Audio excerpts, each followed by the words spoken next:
You ask Tiger to solve. This deals with linear equations with one unknown. The final result is g equals 30. Let's solve it step by step. Group all g terms on the left side of the equation. Subtract 6g from both sides. Group like terms. Simplify the arithmetic. Group like terms. Simplify the arithmetic. Group all constants on the right side of the equation.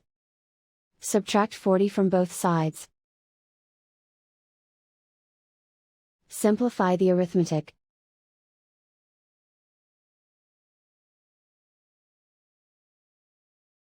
Isolate the g.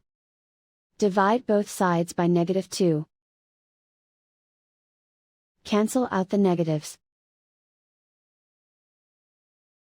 Simplify the fraction.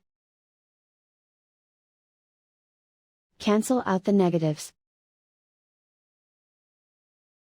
Find the greatest common factor of the numerator and denominator. Factor out and cancel the greatest common factor. And so the final result is g equals 30.